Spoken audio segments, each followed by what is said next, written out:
Alright, a little bit of impact. I'm sorry that I did not do my Dynamite review. I was actually in a bit of pain yesterday. That's the reason why I had to skip it. So I am sorry about that. But I'm doing my Impact review. And let's make this very clear. 1 week before we get Rebellion, we get this. And I'm going, where are they going? I think that's the right statement here because they got a lot of different directions they're going right now. Particularly, they just released Dani Luna.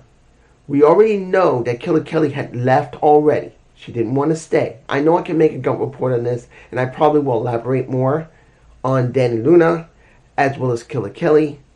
But 2 knockouts are gone. They're gone. That's it. So a lot of things are changing within TNA Wrestling. Don't know how far.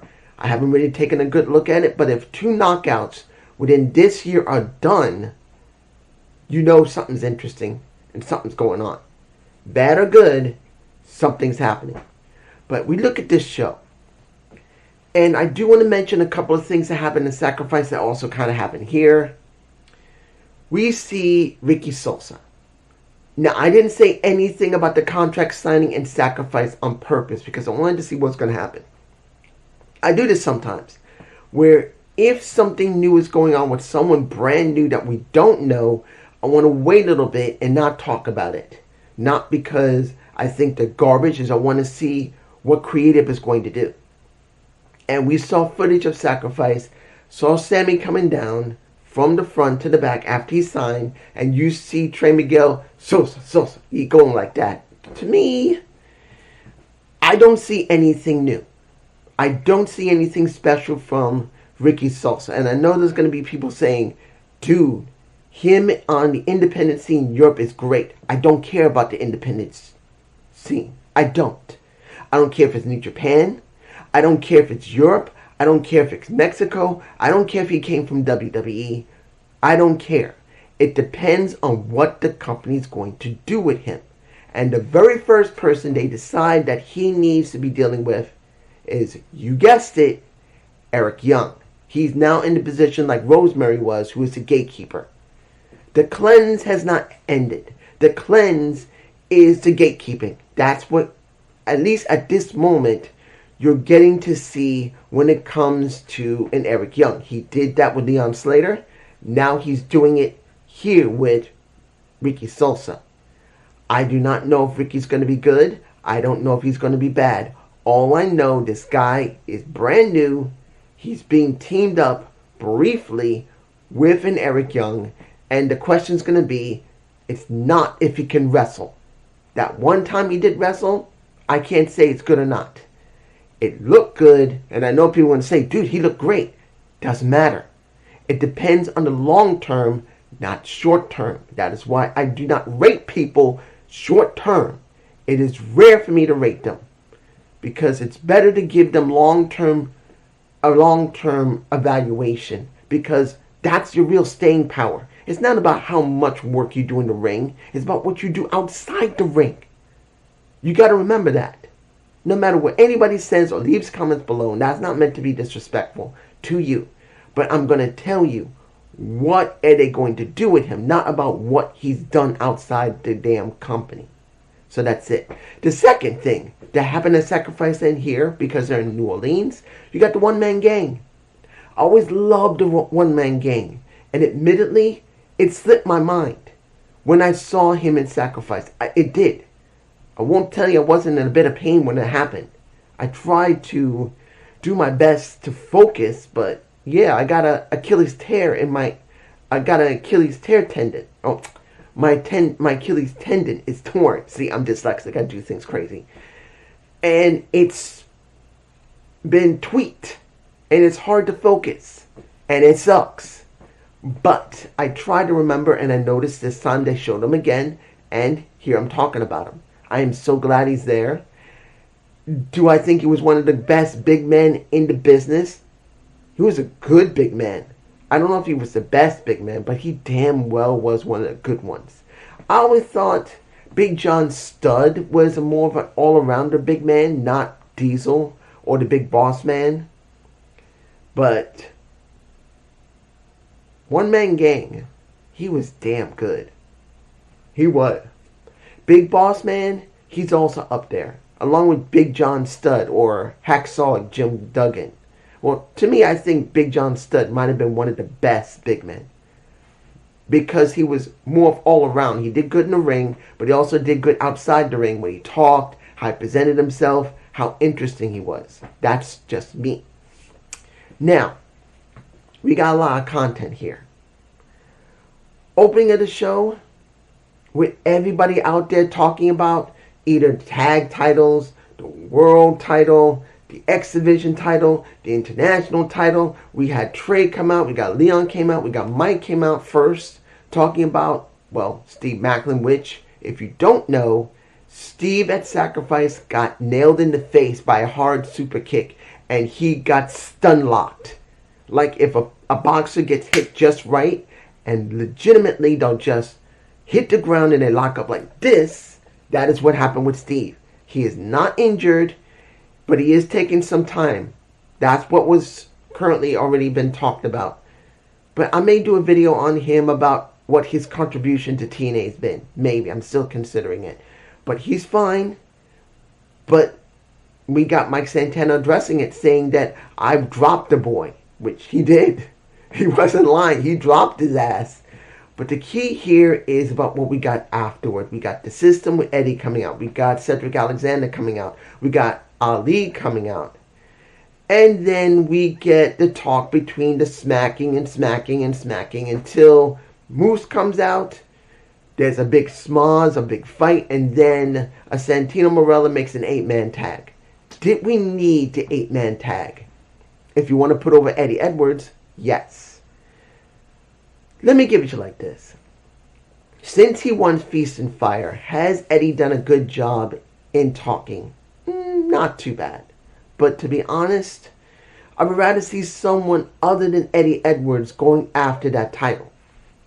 But we don't really have anyone else. This is one of the problems of TNA being a smaller company than Silver Lake WWE. That's this. They have a huge amount of people, but they got no good writing. I know people are going to say, dude, it's got no. You got one story going into WrestleMania. One. That means something. One. And I'm even talking about a Randy Orton with Cody Rhodes. I'm talking about Uber Femi with a Brock Lesnar. Brock has the ability to put someone over like Undertaker, put him over even more. This is his moment. This is his moment to really put someone over that can really help the company and help the business in general. But you look at Randy, you look at Cody. I'm sorry, the story there is not compelling because of how they've been booking it. But here, you do have decently good stories. Not great stories, let's make it clear. You got one-on-one booking like in NXT here with TNA. Some of it is hokey, yes. Just like NXT is. But at least it's more focused. But in this situation, because there's so few people on the roster, we're still using the same old people. Not saying I don't like Eddie, but it shouldn't be Eddie. I'm being honest, it shouldn't be Eddie. But it doesn't mean Eddie isn't doing at least a decent job of what he's been given. We get Eddie pinning a Mike Santana for the second time because he pinned him at Sacrifice, now he pinned him here. Okay. Next, we got a very rare situation here. Bunkhouse brawl between Jody Threat and Tessa Blanchard. Now, they've done this with the Knockouts before. It's just the first time in AFC. It wasn't a bad match. And seeing that Tessa choked the crap out of a Jody Threat, I think I'll put an image up. It's in my face. It wasn't bad. And now, this is where the arc, hopefully, of Tessa Blanchard starts.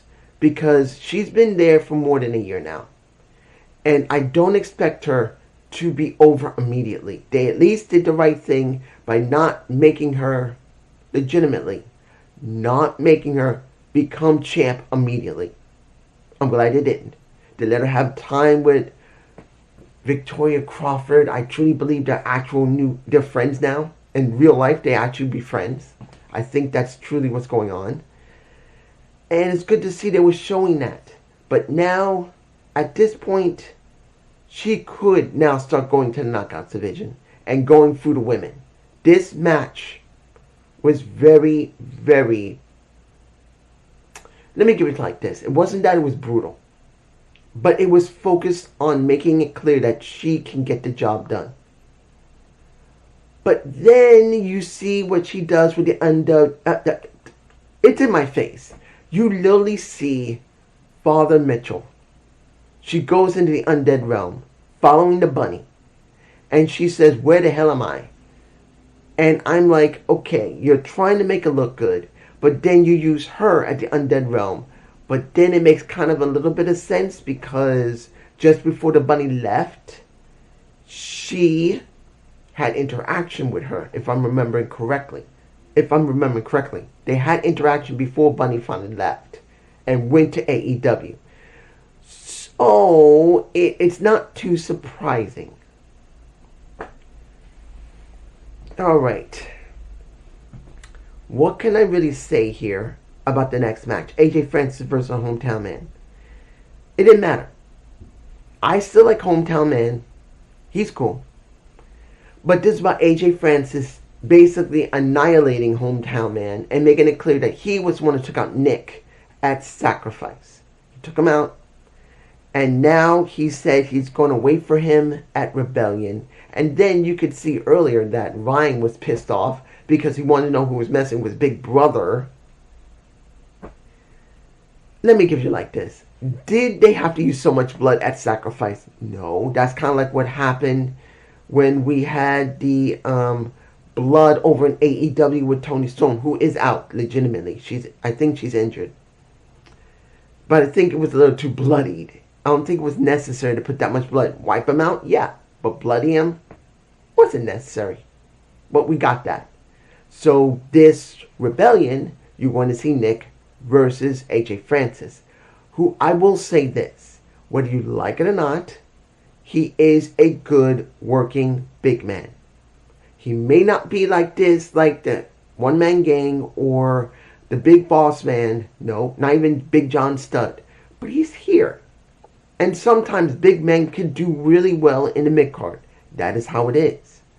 And since TNA is such a small company, the mid-card is like this now.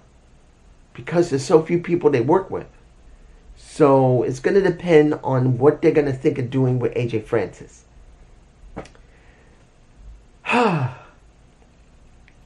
What can I say about this? Xia Brookside going against Ariana Grace for the title of the women. The title for the knockouts. The title that's supposed to mean something, where I know a lot of people are not happy Ariana Grace is the current knockouts champion. They think she can't wrestle. They think this is a stupid joke. I know. But the thing here is this. This was supposed to be an overarching story about Santino Marella dealing with his daughter and Stax. And right now, it's kind of hard to say where they're going. Because you have Daria Ray messing with him, saying they want to get rid of him. Now, does that mean he's eventually going to start wrestling like other wrestlers? Because the way it looks, she may become the sole general manager. Instead of the director authority and general manager, they may just eliminate him and make him a wrestler. I don't know. This is why I made the title, Where Are They Going? I'm not sure. But at least it is still an overarching story. Whether you like the story or not, it's better than what we're getting in WWE. Where, what are we getting most of the time? A lot of rematches. Stories that don't even feel important. Tyler Bates and Pete Dunne are Los Americanos. Two guys that can wrestle. One of them, Tyler Bates, is highly charismatic. I remember him. Now, is Pete Dunne charismatic? Not really. He can wrestle, but Tyler can. He's even when he's doing what is he? Bruno? I can't remember the guy's name.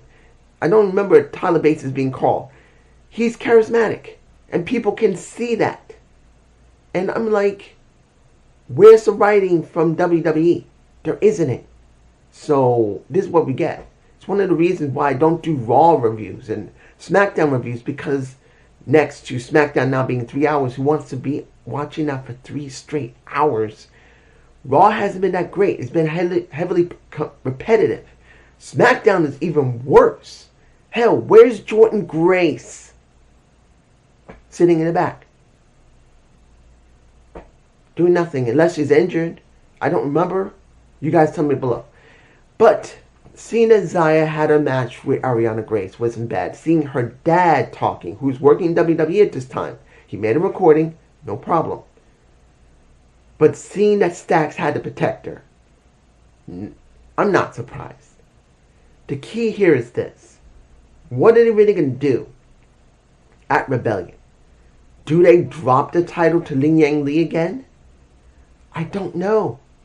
With Ariana Grace, if they're not really going to do something with her and her dad and Stax, I do not know why she should keep the title. I just don't, unless WWE just wants to have her with a title with the birthright, which could be the main reason she's still holding on to it. If they want to keep the birthright relevant in NXT, they will tell TNA, look, you want to keep working with us, we need Ariana Grace to stay champion. That's a possibility. Next. Let me say this. What can I really say about this?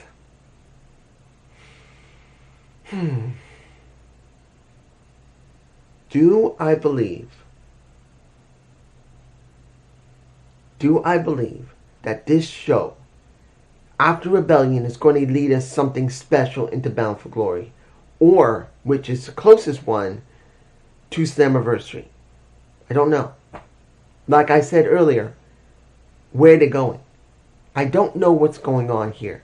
Yes, Ricky Salsa may be interesting, but until they can show me that they can write for him and that he can hold a character, that not going in the ring is the most interesting thing, that he can actually talk and mean something, is going to be the big question. Where are they going with Bunny? Are they going to eventually have her back by Slammiversary? Or is she finally going to be back by Rebellion? I don't know. I have no clue what they're going to do this. I know I'm skipping over the Hardys. We already knew that the Hardys and the Righteous were going to do something. But next week, instead of Rebellion, I don't even want to talk about it. Why are they not putting this on Rebellion? Even if they go to the Hardy compound. Why not do that at Rebellion? Why must it be done here? Now, I know they've added extra matches to Rebellion. I don't know what those matches are. And don't tell me, please. I don't want to know. But the key here is this. Where are they going? Not saying they're doing bad business with their creative. It's been, before it used to be like this, really bad. Now it's mainly been like this. Staying pretty consistent. It may go up and down a little bit, but it's consistent booking. Not erratic booking like in WWE, counting if they even do. Well, AEW's been doing erratic booking for months. I didn't see this episode of Dynamite, but for what I understand, and I have seen, they have done some consistent booking. I'm not saying it's great booking, but it's been more consistent. But I don't know where they're going yet. But it's just me, and I hope you enjoy this TNA review. Please give me a comment below. I will be, unless I'm in a really lot of pain, I will be doing the, oh my gosh, I still cannot believe, Vengeance, is it Vengeance Day? No, Stand and Deliver. Why am I saying Vengeance Day? You see I'm upset about this. I'm saying this right now. Stand and Deliver should not be on YouTube. And it should be on YouTube from now on. They should still have their own pay-per-view. They should. By knowing and putting it on YouTube, they went and dropped the value of NXT from here to here. By just doing that one thing. It may still be on Netflix internationally, but putting it on YouTube dropped it from here to here. And I should be doing a review of you see me on botching. I am so frustrated that they put it on YouTube. I will review it, but it's frustrating. Peace.